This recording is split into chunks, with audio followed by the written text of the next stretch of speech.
मेरे पति ऋषभ पावा पिछले कुछ दिनों से वहाँ पे पैसों का फ्रॉड करके मेरे साथ गलत करके शादी की, प्रेग्नेंट किया और यहाँ पे आ गए हैं। मार्च 2022 में इनका अबॉर्शन करवाया, जनवरी 2023 में मेरा अबॉर्शन करने लगाया और अभी भी मैं प्रेग्नेंट हूँ और अभी भी बोल रहा है किसका बच्चा है मुझे नहीं पता। और ऋषभ मुझे कहता है तुझे मैं कुत्ते की मौत मारूंगा, जान से मार दूंगा, भले मेरा करियर खराब हो जाए, तुझे मेरा जो उखाड़ना है उखाड़ ले। अब मैं तुझे बताता हूँ पंजाबी क्या होते हैं। उसकी फैमिली का तो यही कहना था, हम तुमको जानते नहीं है, तुम हमारे लायक नहीं हो, तुम्हारी बेटी और तुम ये हो वो हो, तुम 200 रुपये कमाते हो, ग्रैंड रोड में रेड लाइट एरिया पे खड़े हो जाओ, ये सारी चीजें बोल के उसकी माँ ने मुझे हकाल दिया। ये बंदी एक महीने में दो रेप केस डाल चुकी है बंदों के ऊपर। जी, एक 13 जनवरी को मेरे ऊपर रेप केस डाला लिविंग रिलेशनशिप में रह के, उसके बाद 22 तारीख को जनवरी को एक सेकंड रेप केस डाला इस बंदी ने। मैं नहीं आऊंगी, मैं क्लियरली बोला है मुझे तेरा मर्डर कर दूंगा और अभी मुझे बोल रहे हो आजा। पागल पागल तुमने कर दिया अपनी चीजों से। अब जिन लड़कियों के साथ घूम रहे थे और जो पंजाबी लड़की के साथ शादी करनी है ना, अब उन्हीं के पास जाओ आप। एक महीने से वो हर जगह भाग रहा है क्योंकि इन्वेस्टर लोग उसके पीछे पड़े हुए हैं। तो कभी कोलकाता जाता है, कभी नेपाल जाता है, कभी बैंकॉक चला जाता है।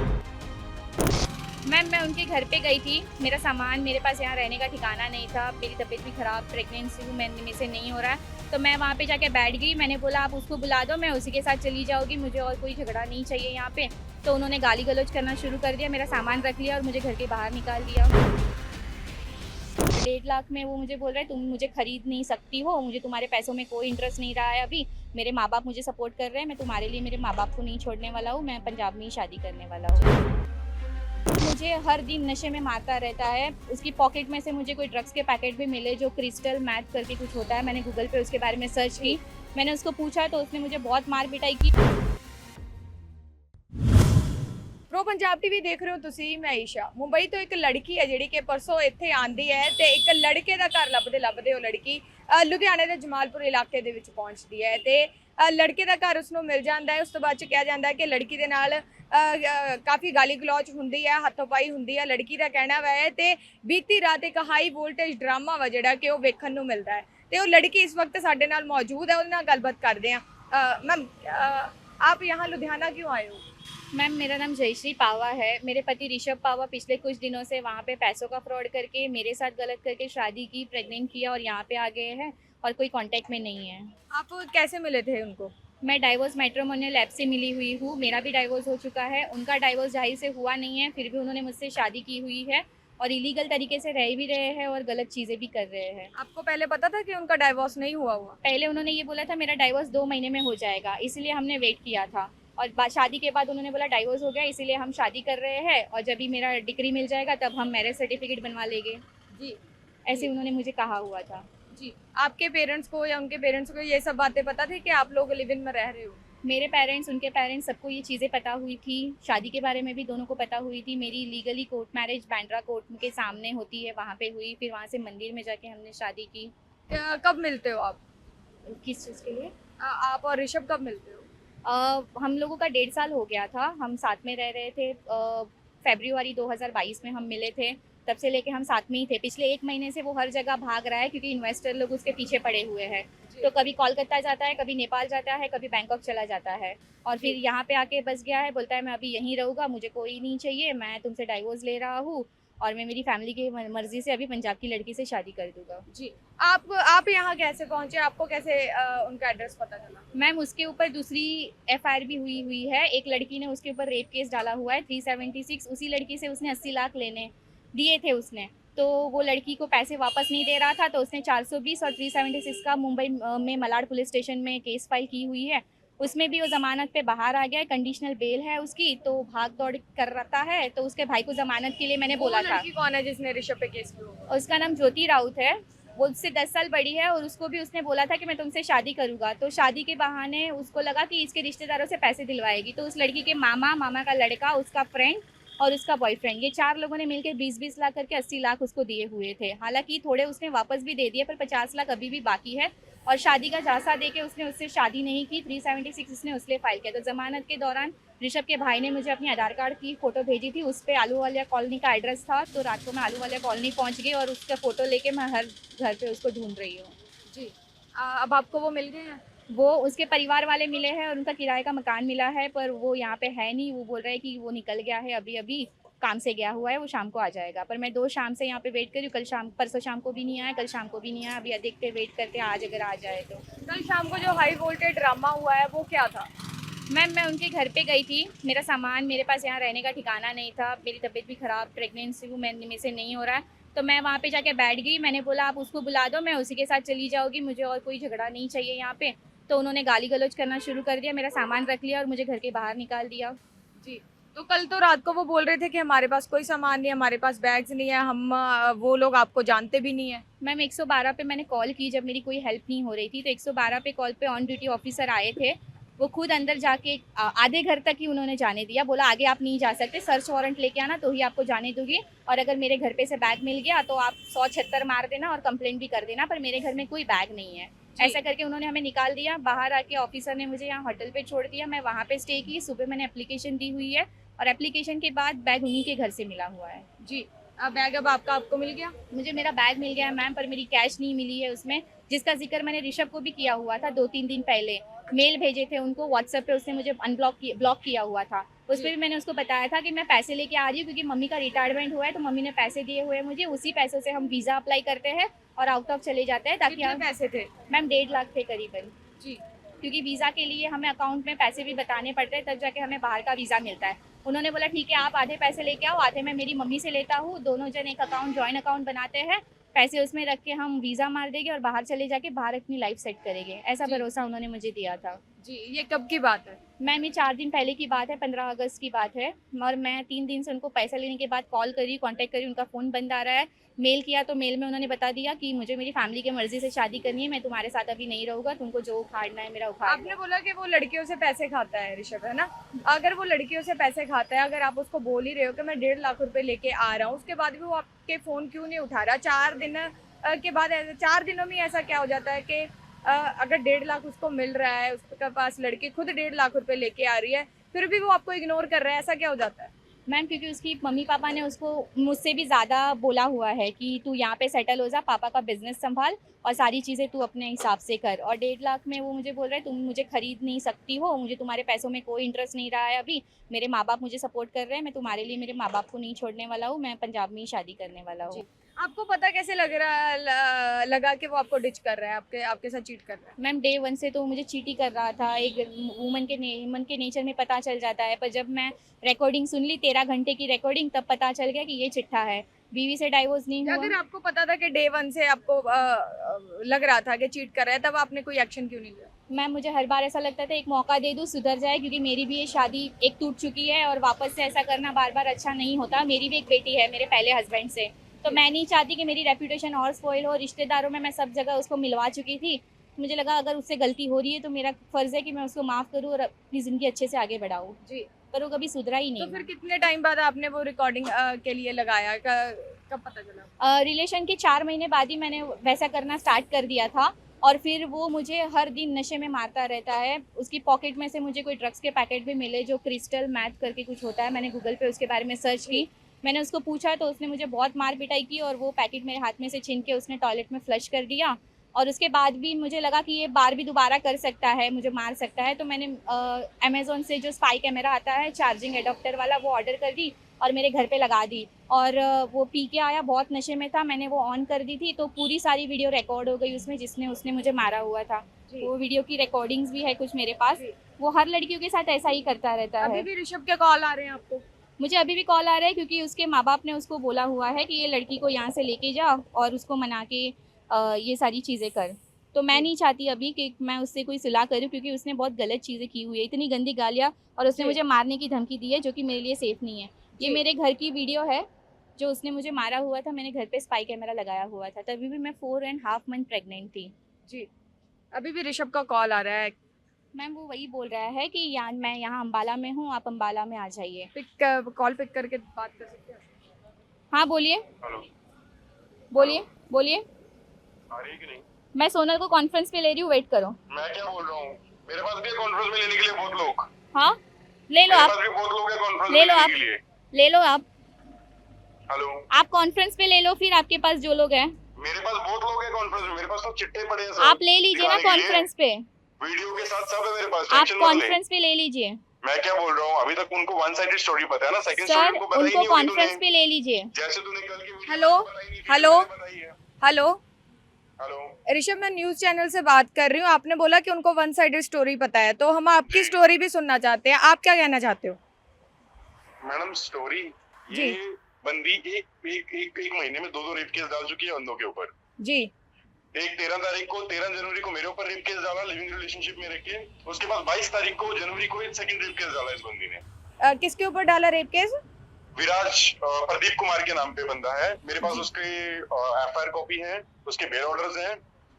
एक ही महीने में 2 रेप केस डाले इस मैडम ने। जी। डेवोसी मैट्रिमनी पे, सुनिए मेरी बात, पहले मेरी बात सुन हाँ लीजिए। जी। डेवोसी मैट्रिमनी पे उन्होंने आईडी बनाई हुई है, जी। वहाँ पे शो किया इन्होंने कि मैं सिंगल मैरिड हूँ, बल्कि जी। इनकी 2 शादियां हो चुकी हैं, उनके सारे प्रूफ मेरे पास हैं। इनका डाइवोर्स अभी तक हुआ नहीं है, ठीक है जी। जी, इनका सर कहना है कि आपका डाइवोर्स नहीं हुआ है, आपने इनका धोखे भी से। नहीं हुआ है जी मैडम इनका भी नहीं हुआ है ना। इन्होंने इनका बोला पहले कि मेरा husband से भी डाइवोर्स नहीं हो हुआ गया है। है। इनका पहले हस्बैंड से भी नहीं हुआ है डाइवोर्स, सेकंड हस्बैंड से भी नहीं हुआ है डाइवोर्स। ये बोल रहा है कि आपका फर्स्ट हस्बैंड से भी डाइवोर्स नहीं हुआ और सेकंड हस्बैंड से भी डाइवोर्स नहीं हुआ। दोनों से मैम हो गया है और कोर्ट में मेरी तारीखें चल रही है। 4 अक्टूबर को मैं सारी मेरे डाइवोर्स के पेपर, मेरे मैरिज के पेपर सारी मैं कोर्ट में सबमिट करने वाली हूँ। मैडम इनके पास कोई भी डिग्री नहीं है, मैं आपको ऑनलाइन दिखा सकता हूँ अभी के अभी जी। कि आपको चाहिए तो मैं ऑनलाइन वीडियो कॉल। सर आप वीडियो कॉल कीजिए, आप वीडियो कॉल कीजिए, हाँ जी, वीडियो कॉल कीजिए आप। मैं आता हूँ उधर, बोलिए ना किधर हो आप? सर हम जमालपुर थाने के बाहर खड़े हैं। अच्छा, कितने लोग हो आप? सर हम ही हैं। आप ही हो खाली? जी। आप कहाँ पे हो? मैं तो बाहर हूँ मैडम, मेरे को तो 3-4 घंटे लग जाएंगे क्योंकि मैं दिल्ली साइड में हूँ, तो मेरे को ओके। आने में ही टाइम लग जाएगा। ओके। मैं आता हूँ मैडम, आप सुनिए इनकी बात, आपको चाहिए तो मेरा नंबर भी ले लीजिए या आप आपका नंबर दे दीजिए मुझे। जी सर, मैं आपका नंबर ले लेती हूँ इनसे। मेरी बात सुनिए मैडम, जी। वन साइडेड स्टोरी हमेशा ही आपको भी पता है खतरा सर होता हम है, ठीक है, तभी danger। मैंने जी। मैम से फोन लिया क्योंकि और मैंने आपकी स्टोरी मैं आपको पूछी। वही मैं आपको बोल रहा हूँ, वन साइडेड स्टोरी इन्होंने कल भी एक मीडिया को सुनाई, आज मैंने उनको सब दिखाया इसके सारे प्रूफ, तो उनको पता चल गया कि बंदी फ्रॉड है। जी। उन्होंने इनका केस सर आप सामना जब कर भी दिया। आते हो, मैं आपको इनसे नंबर लेके आपको रिंग करती हूँ। आप जब भी आते हो आप हमें कॉल करते हो। एक बार इनसे बात करिए मेरी। लीजिए।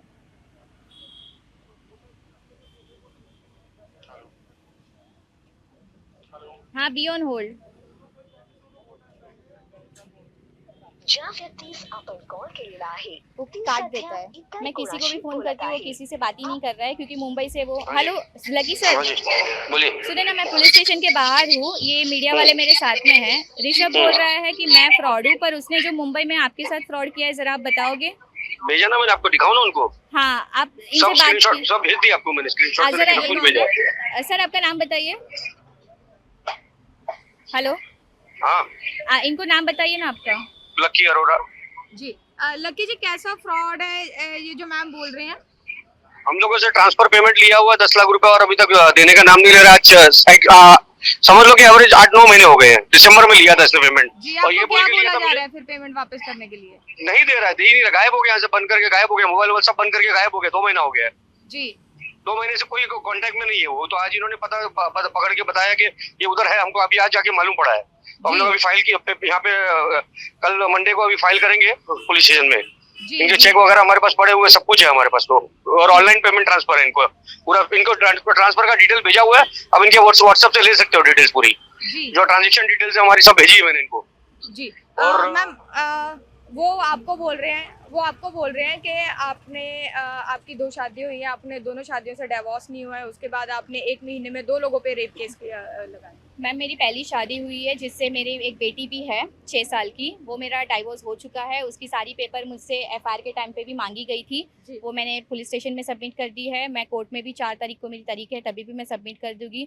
दूसरी मेरी शादी मैं डाइवोर्स मैट्रिमोनियल से एक लड़के से मिली थी और उससे मैंने कोर्ट मैरिज करी थी। कोर्ट मैरिज मतलब नोटरी की हुई थी कि हम लोग शादी कर रहे हैं अभी, ये करके मैंने करी थी। और 1 महीने में वो लड़का फ्रॉड था, मेरे से निकल मुझे वहाँ पे जहाँ पे किराए पे रखा हुआ था वहाँ से छोड़ के वो गायब हो गया, इंदौर चला गया, उज्जैन चला गया। 6 महीने तक उसका कोई अता पता नहीं था। मैं मेरे घर भी नहीं जा सकती थी, ना मैं कहीं पे जा सकती थी। मैं फाइनेंशियली भी स्टेबल नहीं थी, मेरी बेटी की रिस्पॉन्सिबिलिटी मेरे सर पे थी। तब ऋषभ से मेरी मुलाकात हुई थी और उसने मुझे बोला था कि मैं आपसे शादी करना चाहता हूँ। तब मैं ऋषभ के कॉन्टेक्ट में आई, रिलेशनशिप में आई, शादी में आई। फिर जो मेरी सेकंड शादी हुई थी उसने मुझे डाइवोर्स के पेपर भेजे कि ये मैं तुम्हारे साथ नहीं रहना चाहता हूँ, मेरी शादी हो चुकी है, आप भी डाइवोर्स का पेपर साइन करके भेज दो। जी वही पेपर पे मैंने दस्तखत कर दी है और कॉपी मेरे पास रखी हुई है। 4 अक्टूबर को जब मेरी कोर्ट की डेट है तभी मैं दोनों डाइवोर्स पेपर में मेरे कोर्ट में सबमिट कर दूंगी। जी आपके डाइवोर्स हुए हैं, तो उन्होंने ये भी बोला कि आपने 2 लड़कों पे 1 महीने में रेप केस डाला। हाँ मैम, ऋषभ पावा है, वो खुद ही एक एक्यूज है जिस पे मैंने रेप केस डाला हुआ है, क्योंकि उसने मेरी लाइफ खराब कर दी है। शादी का प्रॉमिस देके छोड़ देना, प्रेग्नेंट करना, मैंने उस पे हक से मैंने 376 फाइल किया हुआ है कि विदाउट माय कंसेंट उसने ये सारी चीज़ें मेरे पे की हुई है। सेकेंडली, जब वो जेल में था तभी उसके 2 रिश्तेदार मतलब फ्रेंड सर्कल आए हुए थे, प्रदीप कुमार करके, ज्योति राउत करके, ये दोनों मेरे घर पे आए थे। उसमें से ज्योति राउत है, वो ज्योति राउत वो लड़की है जिसने ऋषभ के ऊपर दूसरा रेप केस फाइल किया हुआ है। जी। तो मेरे घर पे आए थे और उसमें प्रदीप कुमार करके एक लड़का था जिसका निकनेम विराज है। उसने मेरे साथ वहाँ पे गलती की थी क्योंकि उसको पता है पति अंदर है, ये अबला है, इसका कुछ नहीं हो सकता, और मेरे साथ उसने विदाउट माय कंसेंट उसने ज़बरदस्ती बहुत बुरी तरीके से की हुई थी। तब मैं डरी हुई थी कि मुझे ये सब नहीं करना चाहिए क्योंकि ऑलरेडी मेरा एक रेप केस चल रहा है, मैं ये सारी चीज़ें कैसे करूँ, मैं फाइनेंशियली भी स्टेबल नहीं हूँ, तो मैंने कुछ नहीं किया। ऋषभ के बाहर आने के बाद हम अच्छे से रहने लगे, हमारी शादी हुई। ऋषभ के पर दूसरी बार ज्योति राउत, जिस लड़की के मैं जिक्र कर रही हूँ, उसने रेप केस डाला। तभी ऋषभ ने वापस बाहर आके मुझे बोला कि ये लोग ऐसे ऐसे कर रहे हैं, मुझे कैसे तो अटकाना पड़ेगा। तब मैंने ऋषभ को मेरी पे बीती हुई कहानी बताई कि मेरे साथ भी उसके बॉयफ्रेंड ने ये सारी चीज़ें की हुई है, पर मैं डर के मारे बता नहीं रही हूँ। तो उसने मुझे बोला, मैं जेल में था तब मैं ही यही सोच रहा था कि मैं क्या प्लान करके उसको अटकाऊं, पर अच्छा है अगर उसने ये गलती की है तो हम उसी को यही चीज़ में फंसाते हैं। मेरे पास सारी चैटिंग उसकी पड़ी हुई है। ऋषभ ने खुद मुझे कहा था कि तुम्हारे साथ अगर गलत हुआ है तो मैं तुम्हें सपोर्ट करता हूँ, उसके ऊपर तुम रेप केस फाइल कर दो, तुम मेरे पे कर सकती हो तो फिर तुम अपने हक के लिए उस पर भी कर सकते हो। तब जाके मैं मीरा रोड पुलिस स्टेशन में गई और उन्होंने मुझसे कहा कि आपके साथ रेप हुआ है, उसका गवाह कौन है। तब ऋषभ खुद ने स्टेटमेंट दी हुई है कि मेरी बीवी के साथ गलत हुआ है, मेरी माँ, मेरा भाई और मैं खुद गवाह हूँ इस चीज़ का कि मेरी बीवी के साथ रेप हुआ है। जी ये चीज़ें हुई है। मतलब अब ऋषभ है जो वो आपके पर ही डाल रही है सारी बात। वो हाँ, क्योंकि उसको पता है ना कि अगर मैं ये बोल देती हूँ कि मुझे ऋषभ ने केस करवाया है तो ये तो सरासर गलत है कि मैं किसी पे फ्रॉड केस कर रही हूँ, पर ऐसा नहीं हुआ है। जो गलत मेरे साथ हुआ उसने मेरा सपोर्ट किया कि मैं तुम्हारा सपोर्ट करता हूँ, तुम उसके ऊपर केस लगातार डाल दो। हाँ, पता नहीं अब वो क्या चाहता है। जी जी। तो अभी उनके फैमिली का या ऋषभ का कल रात को क्या कहना था, कैसी धमकियां आपको दी गई थी? उसकी फैमिली का तो यही कहना था, हम तुमको जानते नहीं है, तुम हमारे लायक नहीं हो, तुम्हारी बेटी और तुम ये हो वो हो, तुम 200 रुपये कमाते हो, ग्रैंड रोड में रेड लाइट एरिया पे खड़े हो जाओ, ये सारी चीज़ें बोल के उसकी माँ ने मुझे हकाल दिया। और ऋषभ मुझे कहता है, तुझे मैं कुत्ते की मौत मारूंगा, जान से मार दूंगा, भले मेरा करियर खराब हो जाए, तुझे मेरा जो उखाड़ना है उखाड़ ले। अब मैं तुझे बताता हूँ पंजाबी क्या होते हैं। जी, आपके पास रिकॉर्डिंग है ये बातें करते हुए? हाँ जी, ये सारी रिकॉर्डिंग मैंने रिकॉर्ड की हुई है, मैं आपको भेज भी दूंगी और आप बोलो तो अभी मैं प्ले भी कर देती हूँ। जी। तो मैम अभी आप क्या करना चाहते हो? मैं बस एफआईआर करवाना चाहती हूँ, जो मेरे पैसे उन्होंने चोरी किए हुए हैं। ऋषभ तो है नहीं यहाँ पे, ऋषभ के साथ ऑलरेडी मेरा केस चल रहा है।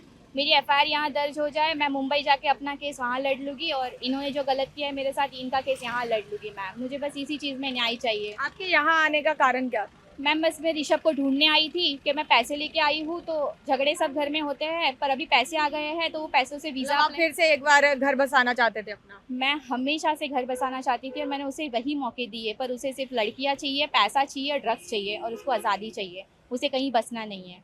जी जी। तो अभी अगर आपकी सुनवाई नहीं होती तो आप क्या करोगे? मैम, मैं यहीं बैठी रहूँगी जब तक मेरी एफआईआर फाइल नहीं करते। एफआईआर फाइल कर दे, फिर वो एक्शन लेंगे, फिर मैं मुंबई चली जाऊँगी और मुंबई में जो मेरा केस दर्ज है मैं उसी पे लड़ाई लड़ूंगी अपनी। हेलो।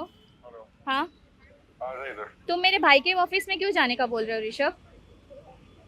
मैं नहीं जा रहा हूँ, मैं क्या है? हाँ, आ जा इधर। तुम्हें मेरे भाई के ऑफिस में जाके क्या करना है? मैंने क्या बोला अभी? मैं वहाँ पे आके तुम्हें, मुझे क्या खुद को मरवाना है? कल तुमने रात को जो भी बोला था ना, सारी चीजें मैंने मीडिया में दे दी है। शांत रहे अभी। सारी चीजें मैंने मीडिया में दे दी है ऋषभ। शांति मुझे कितना शांति गंदी गंदी से- गाली दिया, मेरी बेटी को मैं गाली क्या दिया, बोल रहा हूँ? मैंने ये सारी कोई चीजें बोल मीडिया में नहीं दे दी किया। है। मेरी दुश्मनी थी, तू मेरे माँ बाप को बीच में दुश्मनी क्यों- किस चीज की क्यों ले थी? रहा है? तुमने मुझे बोला मैं तुझे मार दूंगा, पहले तुम सामने आ जाओ फिर देखते हैं क्या करना है। बोलने से नहीं होता है, बोलने से पहले कुछ नहीं बोलने होता से है। नहीं होता है, मैंने देखे हैं बहुत सारे मर्डर ऋषभ, और तुमने क्लियरली मीडिया के सामने बोला है। बोलने से तुमने मीडिया बोला है कि मीडिया के मैं सामने आपने नहीं बोला क्या बोला? तेरे को मार दूंगा करके। श्री बस करना, बस कर। मुझे नहीं, अभी कोई बात नहीं करनी है ऋषभ, अभी मीडिया आ गई इसलिए आप डर गए और ये सब कर रहे हो, ऐसे नहीं होता। कौन डर गया? किससे डर गए? तो कल रात को जो बोल रहे थे वैसे बात करो ना। मैंने क्या बोला? जरा ड्रेस दे रहा हूँ। मैं नहीं आऊंगी। मैं क्लियरली बोला है मुझे तेरा मर्डर कर दूंगा और अभी मुझे बोल रहे हो आजा। पागल है क्या तू? पागल पागल तुमने कर दिया है अपनी चीजों से। अब जिन लड़कियों के साथ घूम रहे थे और जो पंजाबी लड़की के साथ शादी करनी है ना, अब उन्हीं के पास जाओ आप। जितना गलत मेरे साथ किया है ना ऋषभ, सारी चीजें मैं मीडिया में दे रही हूँ। तूने भी तो किया है मैं ना। सारी चीजें मीडिया में दे रही हूँ। मेरा नाम वाला बंदा है, मेरी मेरा वो ध्यान रखता है। मेरी सारी ऋषभ, मैं ऑडियो से लेके वीडियो, तुम्हारी फोटोग्राफ, दर्श पुनीत के साथ वाली फोटोग्राफ सारी मैं मीडिया में दे रही हूँ। सोनल, प्रियंका, अंबिका, सुनो ना, सोनल, प्रियंका, अंबिका, 3 लड़कियों को प्रेग्नेंट किया, उनके स्टार पे तुमने लोन निकालते हो और फिर लड़कियों से शादी नहीं करते हो, ये बोल के कि मेरी फैमिली एक्सेप्ट नहीं करेगी। सोनल को मैं कॉल लगाती हूँ। चार बॉस हैं तेरे, चारों बॉसों के साथ तेरा अफेयर रहा है, सब है मेरे पास भी। अच्छा ना मेरे को भी आता तेरे को करना। हाँ तो रुक जाओ। आपने अभी पिछले साल ही आपने अक्टूबर 2022 में, चार बॉस है ना तेरे। 2022 में आपने जिस लड़की के साथ गलत किया हुआ है ना, उसको भी कॉल लगाती हूँ।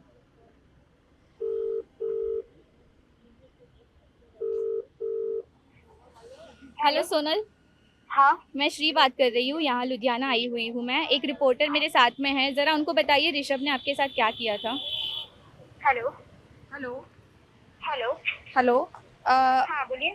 मैम, ऋषभ कौन है? ऋषभ पावा। जी, क्या किया उन्होंने आपके साथ?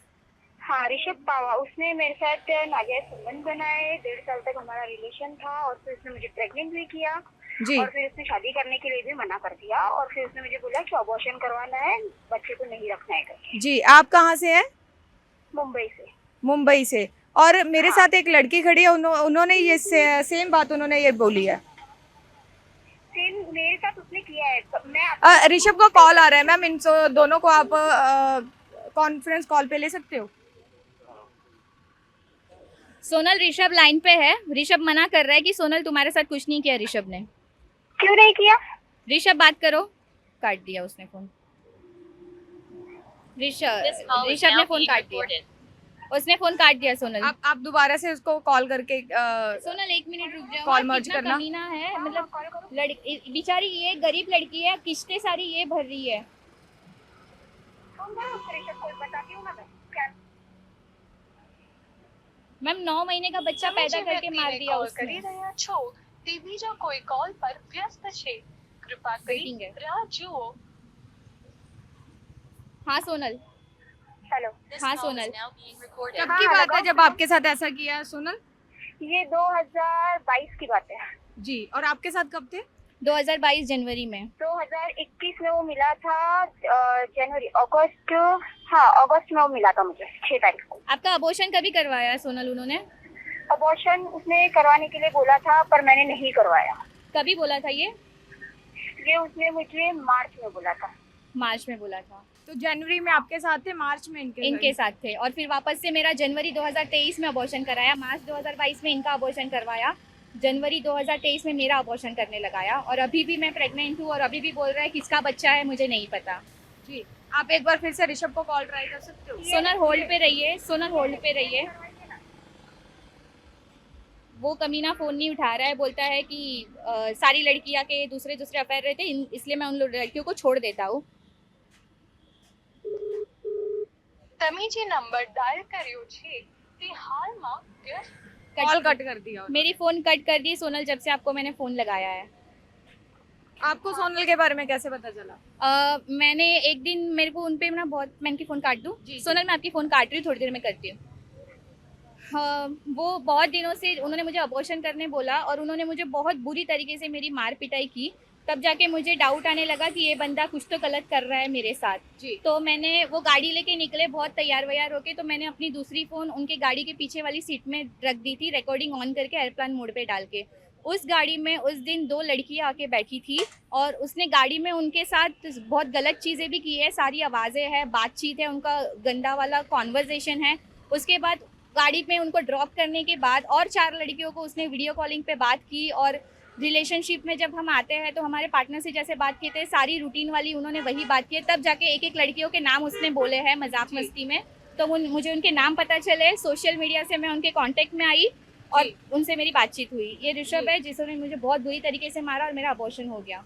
जी, ये कहाँ की वीडियो है? ये मीरा भाईंदर की वीडियो है जब हम लिविंग रिलेशनशिप में साथ में रहते थे जनवरी 2022 में, और तभी जाके मैंने उन पे केस दर्ज करवाई थी, रेप केस 376, 313 और 323, मारपीटा, अबॉर्शन और रेप की, ताकि उन्होंने मेरा यूज़ किया हुआ था और दूसरी लड़कियों के साथ भी गलत कर रहे थे। 1 महीने बाद छूटने के बाद उन्होंने मुझसे माफ़ी मांगी और कोर्ट में जाके मुझसे शादी करी। वो शादी सिर्फ एक बदले के लिए की थी, बाकी वो कभी सुधरा ही नहीं आपके था। पेरेंट्स को या इनके पेरेंट्स को पता था कि आपकी कोर्ट मैरिज होगी? मैम सबको पता हुआ था, पर वो लोग बोल रहे थे कि जब तक आप सेटल नहीं होते तब तक हम आपको एक्सेप्ट नहीं करेंगे, जब आप सेटल हो जाओगे ये ये लड़की की फ़ोटो मत बताइएगा, सिर्फ उनके साथ वाली फ़ोटो है। तो इनके साथ भी इनका अफेयर रहा है। ये एडवोकेट है, जलंधर में रहती है और इनके साथ भी गलत कर दिया है। सारी लड़कियों से पैसे लेता है और जिनका सिबिल अच्छा होता है उनके क्रेडिट डेबिट कार्ड पे लोन मारता रहता है और निकल जाता है। जी। ਸੋ ਇਹ ਲੜਕੀ ਸੀ ਜਿਹੜੀ ਕਿ ਮੁੰਬਈ ਤੋਂ ਆਈ ਹੋਈ ਆ, ਇੱਥੋਂ ਇੱਕ ਲੁਧਿਆਣਾ ਦੇ ਲੜਕੇ ਨੂੰ ਲੱਭਦੀ ਹੋਈ ਇੱਥੇ ਪਹੁੰਚੀ ਹੈ ਤੇ ਜਦੋਂ ਉਸਦਾ ਘਰ ਮਿਲਦਾ ਤੇ ਉੱਥੇ ਉਹ ਲੜਕਾ ਵਾ ਜਿਹੜਾ ਉਹ ਆਪਣੇ ਘਰ ਦੇ ਵਿੱਚ ਨਹੀਂ ਮਿਲਦਾ, ਉਸਦੇ ਮਾਪੇ ਮਿਲਦੇ ਨੇ। ਕਹਿੰਦੇ ਇਸ ਦਾ ਕਹਿਣਾ ਹੈ ਕਿ ਮਾਪਿਆਂ ਵੱਲੋਂ ਇਸ ਦੇ ਨਾਲ ਗਾਲੀ ਗਲੋਚ ਕੀਤੀ ਜਾਂਦੀ ਹੈ ਤੇ ਇਸ ਦਾ ਬੈਗ ਆ ਜਿਹੜਾ ਕਿ ਰੱਖ ਲਿਆ ਜਾਂਦਾ ਹੈ। ਕਹਿੰਦੇ ਰਾਤ ਨੂੰ ਕਿਹਾ ਜਾ ਰਿਹਾ ਸੀਗਾ ਕਿ ਬੈਗ ਸਾਡੇ ਕੋਲ ਨਹੀਂ ਹੈ ਤੇ ਸਵੇਰੇ ਬੈਗ ਨੇ ਜਿਹੜੇ ਉਸਦੇ ਘਰ ਦੇ ਵਿੱਚੋਂ ਹੀ ਮਿਲੇ ਨੇ ਤੇ ਉੱਥੇ ਹੀ ਰਿਸ਼ਭ ਦਾ ਕਹਿਣਾ ਹੈ ਕਿ ਮੈਂ ਆ ਕੇ ਆਪਣੇ ਵੱਲ ਦੀ ਸਾਰੀ ਸੱਚਾਈ ਹੈ ਜਿਹੜੀ ਕਿ ਉਹ ਵੀ ਦੱਸਾਂਗੇ। ਰਿਸ਼ਭ ਜਦੋਂ ਆਣਗੇ ਉਹਨਾਂ ਦੀ ਕਹਾਣੀ ਜੋ ਹੋਏਗੀ ਉਹ ਵੀ ਤੁਹਾਡੇ ਸਾਹਮਣੇ ਰੱਖਾਂਗੇ। ਲੇਕਿਨ ਹੁਣ ਤੁਸੀਂ ਇਸ ਲੜਕੀ ਦੀਆਂ ਗੱਲਾਂ ਸੁਣੀਆਂ ਨੇ, ਤੁਹਾਨੂੰ ਇਹਨਾਂ ਗੱਲਾਂ ਦੇ ਵਿੱਚ ਕਿੰਨੀ ਕੁ ਸੱਚਾਈ ਲੱਗਦੀ ਹੈ ਕਮੈਂਟ ਕਰਕੇ ਜ਼ਰੂਰ ਦੱਸਿਓ। ਕੈਮਰਾਮੈਨ ਆਕਾਸ਼ ਦੇ ਨਾਲ ਮੈਂ ਈਸ਼ਾ ਪ੍ਰੋ ਪੰਜਾਬ ਲੁਧਿਆਣਾ।